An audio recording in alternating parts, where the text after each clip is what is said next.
Your brain is organized to reflect everything you know in your life. Your brain is a record of the past. It's an artifact of everything you've learned and experienced at this moment. Feelings and emotions are the end product of past experiences, and we can remember experiences better because we remember how they feel. So most people wake up in the morning and they start remembering all their problems, and those problems are connected to certain people and certain things at certain times and places. The moment they start thinking about those problems, they're thinking in the past. Those problems have an emotion associated with them, and the moment they start feeling those emotions, the body, as the unconscious mind, doesn't know the difference between an experience that's creating an emotion and the emotion the person's fabricating by thought alone. Now, thoughts are the language of the brain, and feelings are the language of the body. And how you think and how you feel creates your state of being. So most people's entire state of being, when they start their day, is already in the past. So you have a choice. The choice is you're either defined by a vision of the future or you're defined by the memories of the past. And when you decide to say, okay, I'm going to change, and you decide one thing, I'm not going to eat this food, I'm going to wake up earlier, I'm going to do something aerobic, I'm not going to have sugar after 6 o'clock, whatever it is, the person, whatever choice a person makes. The moment you make a choice to do something differently, and the hardest part about change is not making the same choice as you did the day before, get ready, because it's going to feel uncomfortable. It's going to feel unfamiliar. There's going to be some uncertainty and unpredictability, and that's the moment the game is on. So then most people, their body has been conditioned emotionally to be the mind.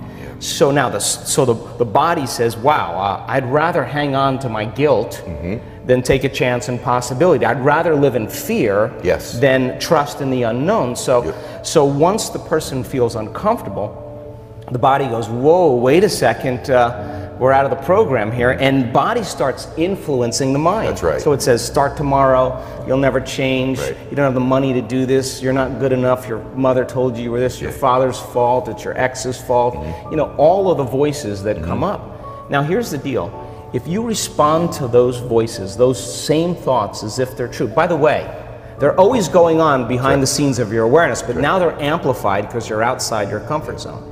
You believe in that thought's going to lead to the same choice, which is going to lead to the same behavior, which is going to create the same experience and produce the same emotion, and the person's going to say, this feels right. No, that feels familiar. Going from the old self to the new self is a neurological, it's a biological, it's a chemical, it's a hormonal, it's a genetic death of the old self.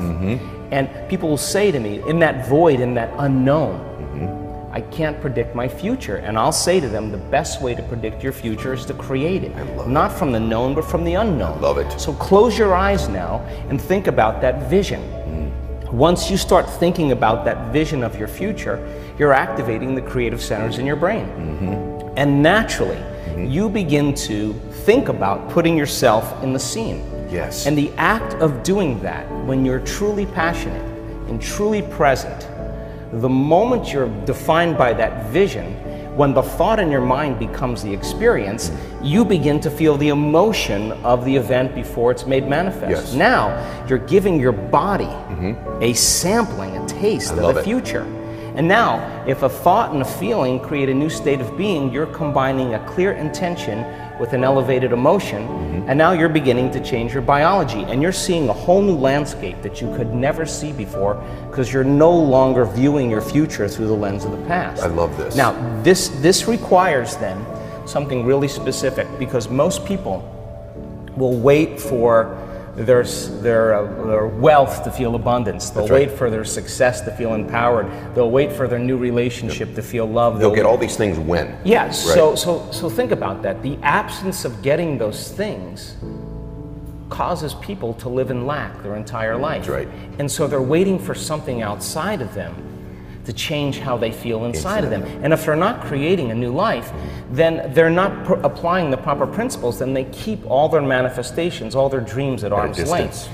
Well, think about this. If you get up feeling gratitude, if you get up feeling empowered, if you get up feeling whole, if you get up feeling unlimited, why would you worry about whether it was going to come or not? You would feel like it already happened.